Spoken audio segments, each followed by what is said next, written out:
प्यारे बच्चों, सफल चैनल पे आप सभी का स्वागत है। आज के लेक्चर में अपन सीबीएसई बोर्ड के क्वेश्चंस डिस्कस कर रहे हैं।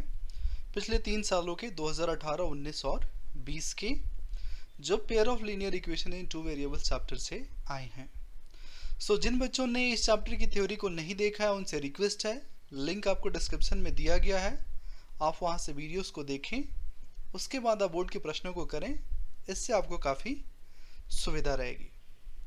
आइए देखते हैं सीबीएसई 2020 में इन्होंने क्या पूछा है। जैसा कि आप स्क्रीन पे देख पा रहे हैं, सीबीएसई 2020 में इन्होंने 4 मार्क का सवाल पूछा है। एक क्वेश्चन इन्होंने 1 मार्क के लिए पूछा है और एक क्वेश्चन 3 मार्क्स के लिए पूछा है। पहला क्वेश्चन आपको कंसिस्टेंसी पे बेस्ड है और दूसरा जो है वर्ड प्रॉब्लम है। आइए देखते हैं पहले क्वेश्चन को कैसे करेंगे। The pair of linear equation 3/2x plus 5/3y equals 7 and 9x plus 10y equals 14 is, they're asking about consistency. Okay, so let me write both the equation in a standard form. So the first one is 3/2x plus 5/3y minus 7 equals what? 0. Second one is 9x plus 10y minus 14 equals 0. अपने को consistency के लिए क्या निकालना होता है? a1/a2 that is ratio of coefficient of x, b1/b2 that is ratio of coefficient of y and c1/c2 that is constant term. इनके बीच का रिलेशन अपने को देखना होता है। a1/a2 अगर यहाँ से निकालेंगे तो a1 is 3/2 and a2 is 9। Okay, effectively अगर आप देखेंगे दिस बिकम्स 1/6, 3 3 जा 9 एंड 2 3 जा 6। वैसे ही जब आप b1/b2 निकालेंगे, ratio of coefficient of y 5/3/10, 5 2 जा 10, 2 3 जा 6, I'll get it as 1/6। जब आप c1/c2 निकालेंगे, ratio of constant term -7/-14, that is basically 1/2। अब चूंकि अपने को यहाँ से दिख रहा है कि a1/a2 इक्वल्स तो b1/b2 है, both are equals to 1/6, but they are not equals to what? c1/c2। This implies lines are parallel, and if lines are parallel they are inconsistent. Okay, that means no solution. Inconsistent, तो कौन सा option हो जाएगा बच्चों? तो इसके लिए जो सुटेबल ऑप्शन है वो है ऑप्शन बी। अगला सवाल जो 3 मार्क्स का इन्होंने पूछा है, ये फ्रैक्शन पे बेस्ड है। A fraction becomes 1/3 when 1 is subtracted from the numerator, and it becomes 1/4 when 8 is added to its denominator. Find the fraction. अब फ्रैक्शन के बारे में पूछा है, फ्रैक्शन एज्यूम कर लेते हैं। assume the fraction to be what? n/d. assume करते हैं n by what? d, where n for numerator, d for denominator. now जो पहला केस ये दे रखे हैं, when you subtract 1 from numerator it becomes what? 1/3. that means n minus 1/d equals what? 1/3. A fraction becomes 1/3 when 1 is subtracted from the numerator. इसको cross multiply कर देते हैं। 3n minus 3 equals what? d. let me call this as first equation. Second situation में बोल रहे हैं and it becomes 1/4 when 8 is added to its denominator. मतलब numerator को तो एज इट इज रख रहे हैं और डिनोमिनेटर में क्या कर रहे हैं? 8 ऐड कर रहे हैं। Then it becomes 1/4। तो यहाँ से क्रॉस मल्टीप्लाई कर देंगे तो मिलेगा 4n equals d plus 8। Okay, 4n equals what? d plus 8। ये हो गया अपने पास इक्वेशन 2। अब d की वैल्यू इक्वेशन 1 से पता है, उसको यूज करेंगे यहाँ पे। Using equation 1 in equation 2। Equation 1 का यूज कर रहे हैं 2 में। 4n as it is In place of d I can put 3n minus 3. 8 will be there intact. So 4n minus 3n is basically n, and 8 minus 3 is what? 5. So the value of n we are getting it as 5. That means numerator is 5. So using n equals 5 in equation 1. अब equation 1 में इस n की 5 value अपन डाल देते हैं. So 3 into n, that means 3 into 5 minus 3 equals what? D. So 15 minus 3 equals D. So 12 equals D. तो यहाँ से अपने को D की वैल्यू क्या मिल गई? 12. So numerator is 5 and denominator is 12. Okay. So अपने को फ्रैक्शन क्या मिल जाएगा? 5/12. So that is going to be answer. आसान सवाल था, 3 मार्क्स का पूछा गया था. अब इसके और में जो पूछा था उन्होंने, ये क्वेश्चन था जो एज पे बेस्ड है. ठीक है. सो ये भी काफ़ी आसान सा सवाल है. सो अपन इसको कर चुके हैं इस तरह के सवालों को. तो इस तरह के सवालों में सबसे पहले आपको क्या करना होता है? अपने को प्रेजेंट एज अज्यूम करना होता है. ठीक है. सो अज्यूम करते हैं प्रेजेंट एज. ठीक है. सो प्रेजेंट एज किसकी? फादर. मान लो यहाँ पे मैं लिख रहा हूँ एंड यहाँ पे लिख रहा हूँ सन. सो फादर के लिए मैं स्मॉल f का यूज़ कर रहा हूँ लेट्स से, एंड सन के लिए स्मॉल s का यूज़ कर रहा हूँ. सो SES एंड FES. ये क्या हो गया? प्रेजेंटेज. अब इन्होंने बोला है the present age of a father is 3 years more than 3 times his son age. So F और S के बीच में क्या रिलेशन है? Present age of father is 3 years more than 3 times his son age. So 3 times of his son age is 3 years, and still father is 3 year more. That means here I need to add plus 3, so that equation becomes proper. So इसको 1 बोल देते हैं. 3 year hence, that means 3 year later. So 3 year hence की जब आप बात करेंगे, so father की एज भी 3 ईयर से बढ़ जाएगी, f+3 हो जाएगी, एंड सन की एज भी 3 से बढ़ जाएगी, सो s+3 हो जाएगी. So 3 year hence the father age will be 10 year more than twice the age of his son.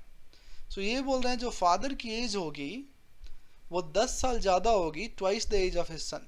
मतलब f+3 जो अपने पास है अभी, जो फादर कितना हो चुका है? f+3, and it is 10 more than twice the age of his son.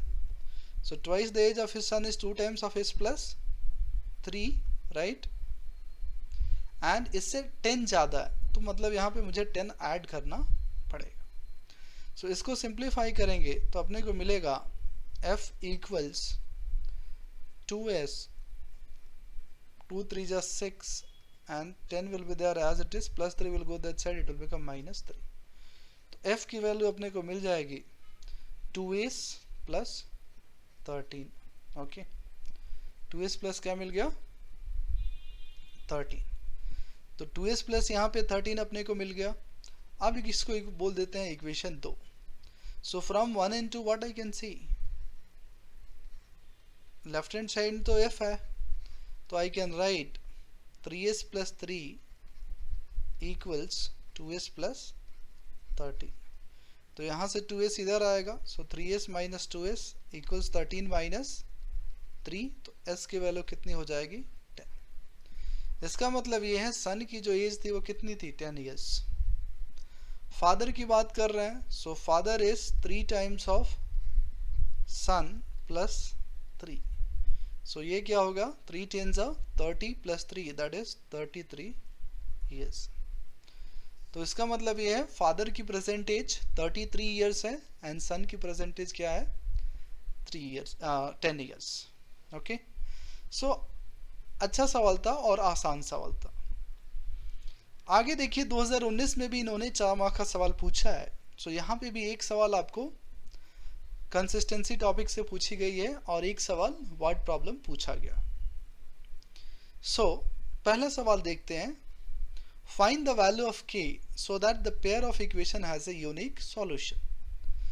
तो यहाँ पे दोनों इक्वेशन जो अपने को दे रखी है स्टैंडर्ड फॉर्म में लिख लेते हैं. सो x plus 2y minus 5 equals 0 is the first equation. 3x plus ky minus 15 equals 0 is the second equation. Now for unique solution, what we know? For unique solution, a1 by a2, that means ratio of coefficient of x should not be equals to what? b1 by b2, that is ratio of coefficient of y. So a1 by a2 देख रहे हैं तो यहाँ पे तो 1 by 3 है, not equal to sign, b1 की value 2 है एंड b2 की वैल्यू k है. तो यहाँ से जब क्रॉस मल्टीप्लाई करेंगे तो k नॉट इक्वल्स क्या मिल जाएगा? 6. इसका मतलब ये है कि k की वैल्यू 6 नहीं हो सकती, इसके अलावा कोई भी वैल्यू एक्सेप्टेबल है. So hence k can take any real values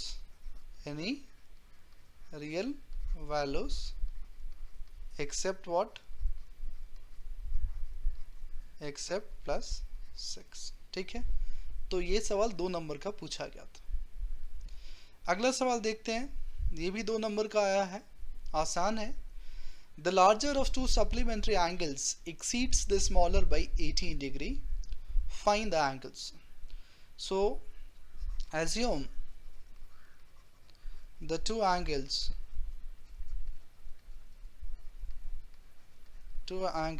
as, let's say, alpha and beta. मैंने 2 एंगल क्या एज्यूम किया? Alpha and beta. Such that मैं ये भी मान रहा हूँ कि अल्फा जो है वो क्या है? Such that alpha is greater than beta. ये हमने एज्यूम कर लिया. अब बोल रहे हैं कि larger exceeds the smaller by how much? 18. That means alpha minus beta is what? 18 degree. Okay, that's the first equation. And since these two angles are what? Supplementary, so their sum should be 180 degree. So alpha plus beta should be 180 degree. So इसको बोल देते हैं equation 2. अब क्या है? 1 और 2 को अपने को ऐड कर देना है. तो माइनस बीटा प्लस बीटा तो कैंसिल हो जाएगा. Alpha plus alpha is 2 alpha. So 2 alpha 180 plus 18, that is 198 degree.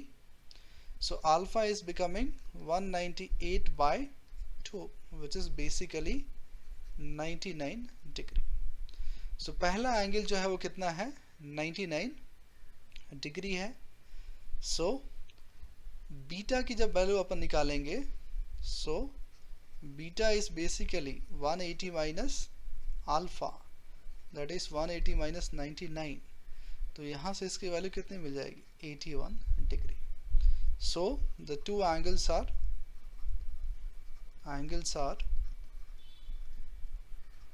99 degree and 81 degree. आसान सवाल था. So यहाँ पे ये इंफॉर्मेशन बहुत इंपॉर्टेंट थी कि 2 सप्लीमेंट्री एंगल का सम हमेशा क्या होता है? 180 डिग्री, जिससे आपको सेकेंड इक्वेशन मिले. इसके जो और पार्ट में पूछा है, अगेन इन्होंने एज रिलेटेड प्रॉब्लम पूछा है. सो आइए इसके लिए अपन कंडीशन फ्रेम करते हैं. Sumit is 3 times as old as his son. ठीक है, अब यहाँ पे बात हो रही है सुमित की एंड सुमित सन. सुमित के सन की बात हो रही है. ठीक है, सो अब बोल रहे हैं Sumit is 3 times as old as his son. So सबसे पहले कंसेप्ट क्या है? प्रेजेंट एज अपने को मानना होता है. तो मान लेते हैं प्रेजेंट एज जो सुमित की है वो x ईयर्स है एंड उसके जो सन की जो एज है वो y ईयर्स है. ठीक है, तो ये हमने मान लिया. अब क्वेश्चन में क्या बोल रहे हैं? Sumit is 3 times as old as his son. इसका मतलब अकॉर्डिंग टू अगर मैं क्वेश्चन देखूं तो पहला कंडीशन वो दे रहे हैं Sumit is 3 times as old as his son. That means x is nothing but 3y. तो ये हो गया अपने पास पहला इक्वेशन. 5 years लेटर, अब 5 साल बाद की बात हो रही है, सो दोनों की एज 5 से बढ़ जाएगी। सो 5 years लेटर सुमित हो जाएगा x+5 और सुमित का लड़का जो है हो जाएगा y+5। Now what condition they have given? So 5 years later he shall be 2.5 times as old as his son। तो दूसरा कंडीशन अपन देख रहे हैं, सुमित की जो एज है वो x+5 है, उसके बच्चे की जो एज है वो y+5 है, and after 5 years Sumit is 2.5। So 2.5 का मतलब 2 1/2, that is basically 5/2। That means Sumit becomes 5/2 times of his son age. तो क्रॉस मल्टीप्लाई कर देते हैं। सो 2x + 10 क्या मिल जाएगा? 5y + 5। तो यहाँ से आ जाते हैं अपन यहाँ पे। सो अपने को मिल जाएगा 2x - 5y equals what? -5। 2x - 5y, यहाँ पे 5y प्लस अपने को 25 मिलेगा। 5 5 जा 25। So 2x - 5y and 25 - 10 is what? 15। Okay, so इसको बोल देते हैं अपन इक्वेशन 2। सो अब क्या करेंगे? 1 का यूज करेंगे 2 में। सो यूजिंग 1 इन 2। सो x की वैल्यू कितनी है? 3y। So 2 times of 3y - 5y equals 15। सो अपने को मिल जाएगा 6y - 5y इक्वल्स 15। तो y की वैल्यू कितनी मिल जाएगी? 15 years। इसका मतलब जो सन का जो एज है वो 15 years है। अब पूछा क्या है? सुमित की एज पूछी गई है, दैट इज x पूछी गई है। So since x is 3 times of y, so 3 times of 15, सो वो हो जाएगा 45 years। ठीक है, सो सुमित की जो प्रेजेंट एज हो गई वो कितनी हो गई? 45 years। आसान सवाल। अगला सवाल 2018 से है जो 2 मार्क्स के लिए पूछा गया है। You can see on the screen, in the given figure ABCD is a rectangle, find the value of x and y। अब यहाँ पे अपने को रेक्टेंगल की प्रॉपर्टी यूज करनी है। अपने को पता है कि अपोजिट साइड्स क्या होते हैं? इक्वल होते हैं। So I can write DC equals AB। Now DC they have given as x plus y, so I'll get x plus y and AB is 30 centimeter, so x plus y equals 30, equation 1. Similarly BC is equals to what? AD, so BC is x minus y and AD is 14. So equation 1 and equation 2 I can solve. So what I'll do is I'll add equation 1 and equation 2. So x plus y and x minus y, so plus y minus y will get cancelled. X plus x is 2x. Right hand side 30 plus 14 is 44. So the value of x will become 44/2, that is 22. So using x equals 22 in equation 1. So equation 1 में अपन x की value 22 substitute कर रहे हैं। सो y will be 30 minus x, so 30 minus 22 which is 8. So the value of x is going to be 22 centimeter and y is 8 centimeter. So इस तरह से अपना पिछले 3 सालों के प्रश्नों का डिस्कशन खत्म हो जाता है। आशा है आपने pair of linear equation chapter enjoy किया। सो अपन यहीं पे रुकेंगे। अगला सेशन अपना न्यू चैप्टर का होगा जो चैप्टर क्वाड्रेटिक इक्वेशन है। So thank you so much for watching Safal. Please do like, share and subscribe the channel.